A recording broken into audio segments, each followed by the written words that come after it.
Amus vos ut non non habeatus!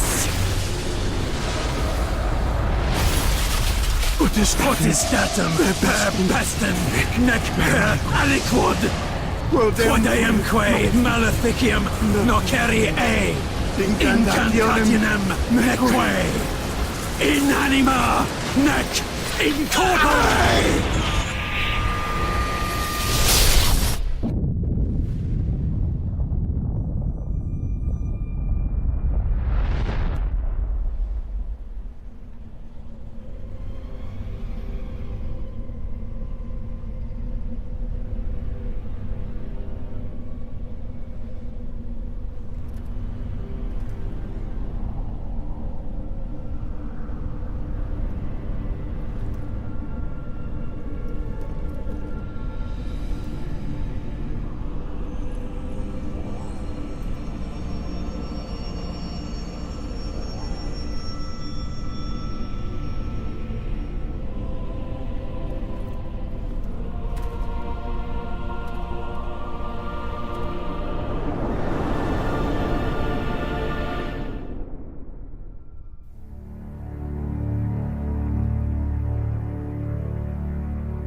In ages long past, there was once a warrior who was both noble and brave beyond all measure.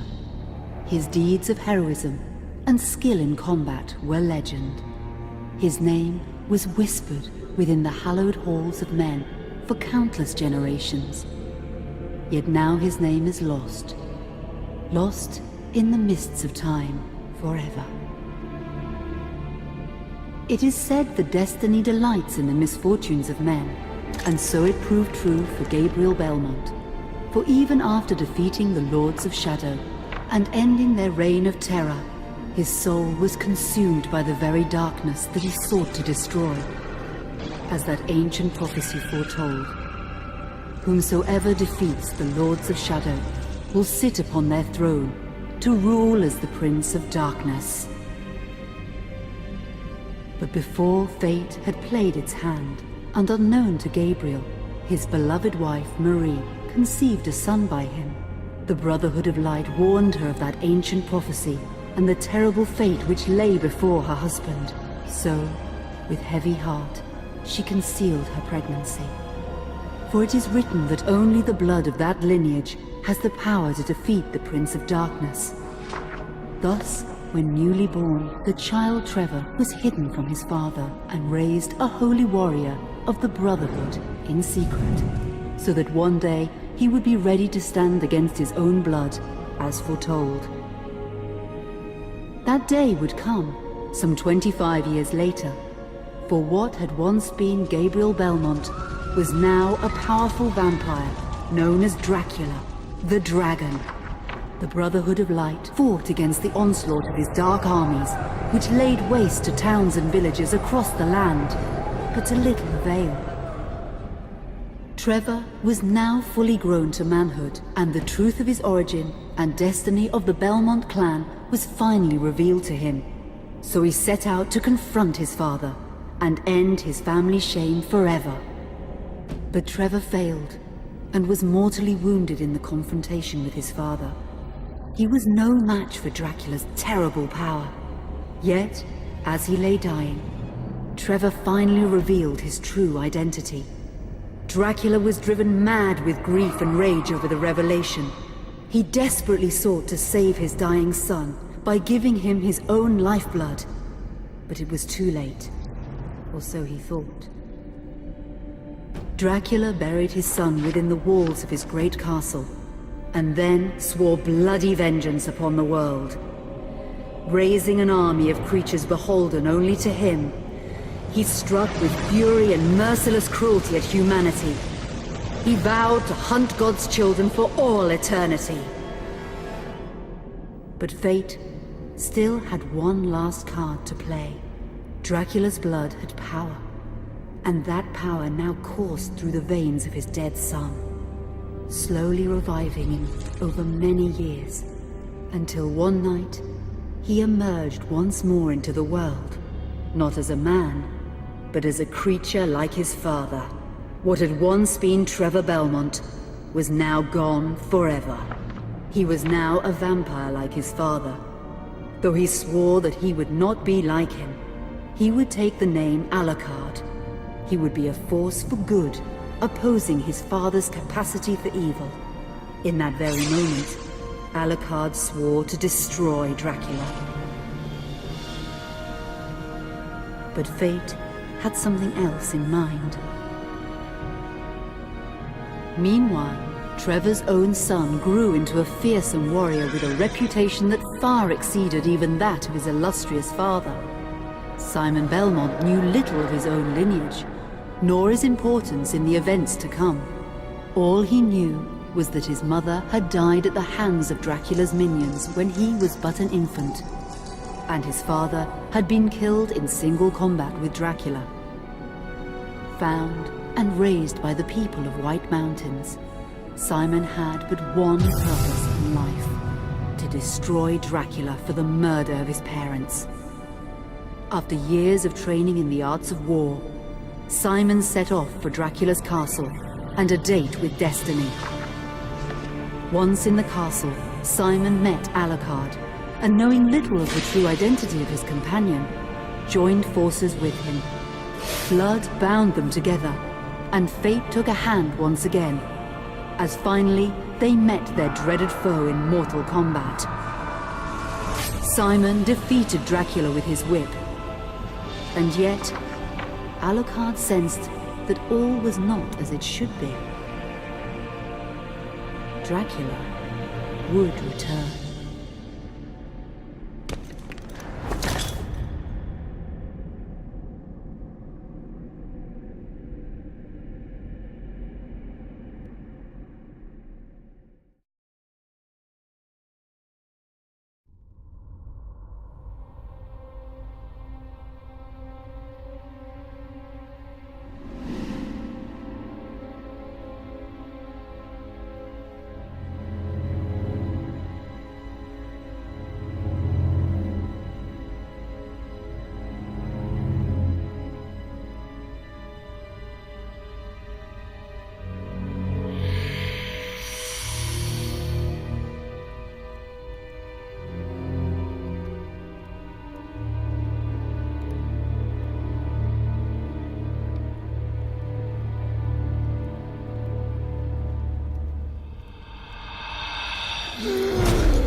An unusual hiding place for the Prince of Darkness.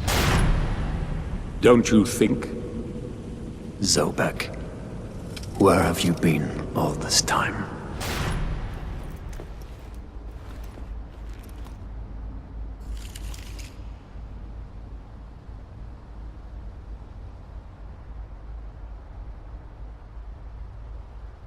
And what of you? Why have you been hiding all this time? Gabriel. Don't you dare call me that. Isint Dracul!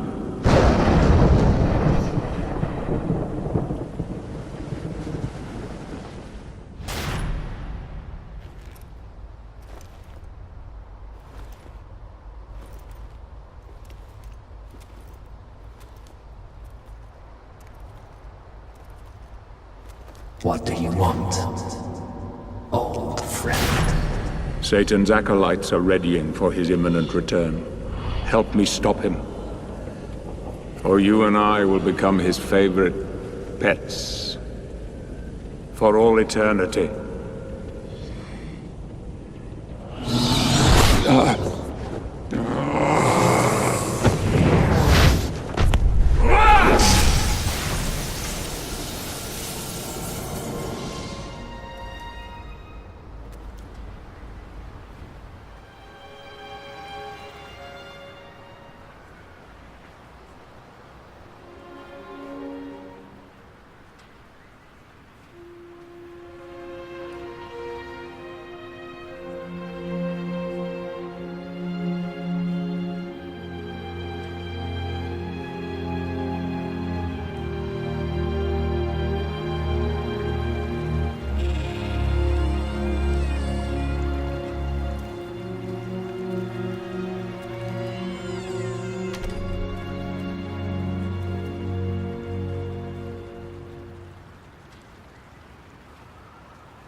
Help me, and I can free you of your immortality.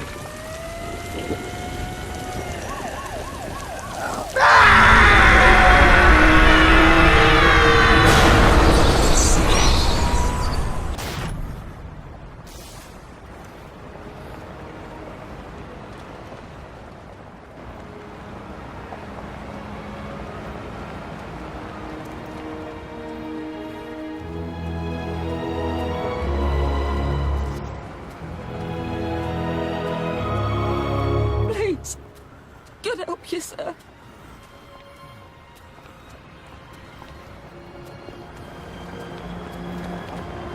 Here, do some gear.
Let us out of here! What have they brought us here? What do they want with us? Who is this man? Is he sleeping? I don't think so. Katie, come here! Look, Daddy, the man's moving. Stay away from me. Catherine, you come here! Now! Get here! You stay away from them!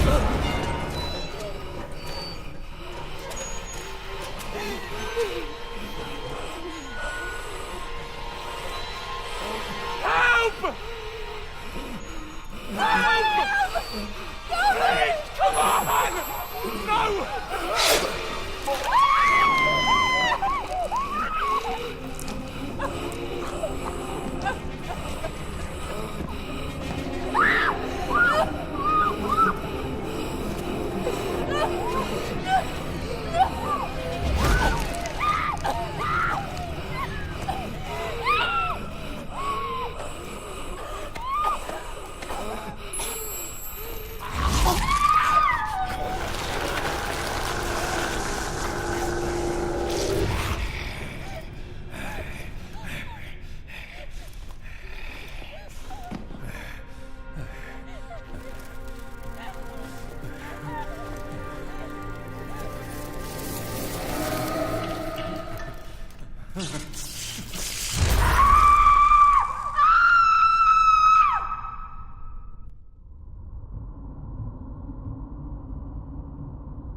It pleases me to see you recovered, old friend.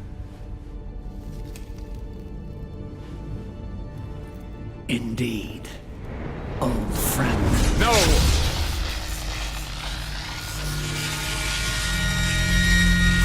Relax. Our guest is just a little confused. I know what he wants.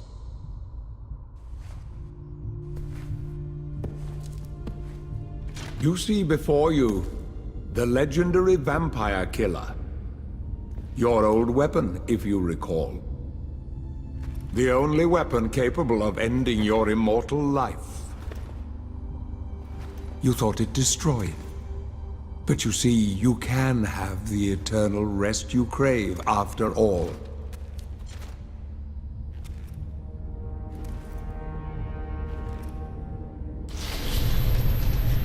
But first, you must help me. Prevent Satan's return to the world.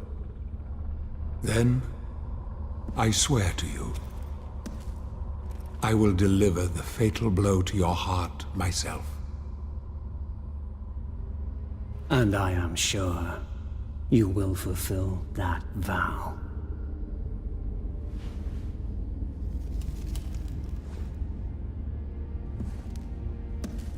Since you sent Satan back to hell 1,000 years ago, his human offspring, or acolytes as they call themselves, have been dormant.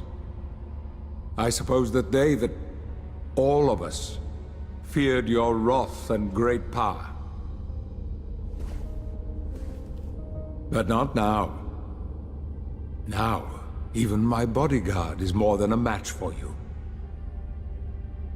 The acolytes know you are weak and are preparing for their father's return. Now they fear nothing. Don't they fear the mighty Zobet? Only you, in full possession of your powers, can defeat them. Follow me, please.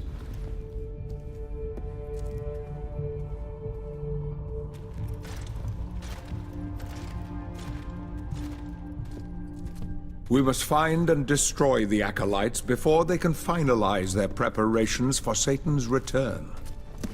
It won't be easy. They govern the world of men from the shadows.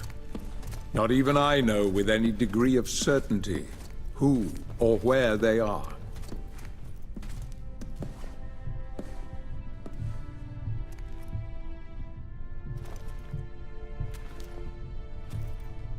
They won't come out into the light unless we can force their hand.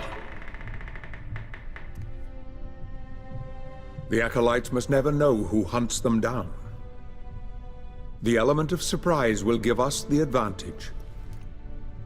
Until you are at full strength again.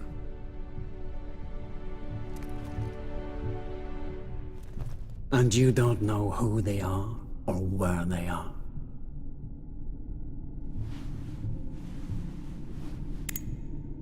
Did you know that this city is built upon the foundations of your castle? The acolytes are focusing their attentions here for very good reason. Satan has specifically chosen this place for his return. He means to enslave you first, to humiliate you for what you did to him. Let's get on with it.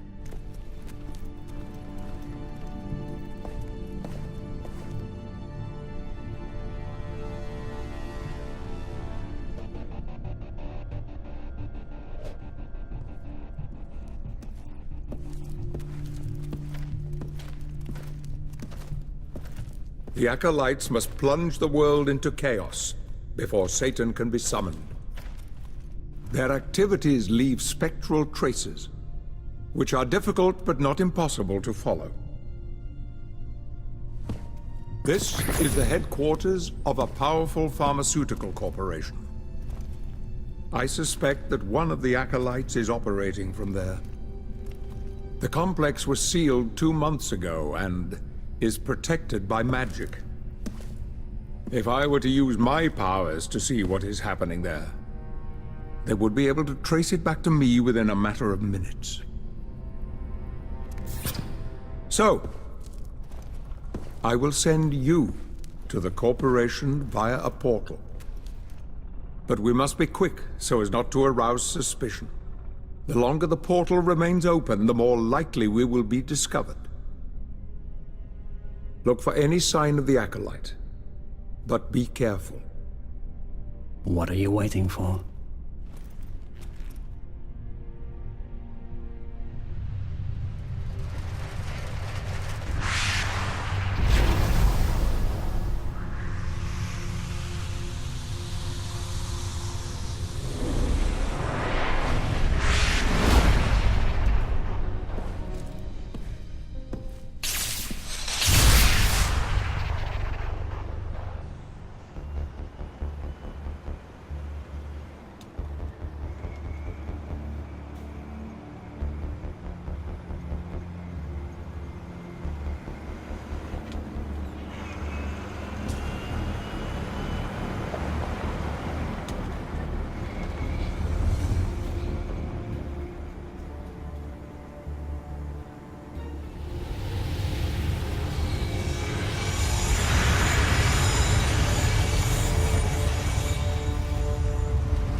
I sense the presence of a Golgoth guard.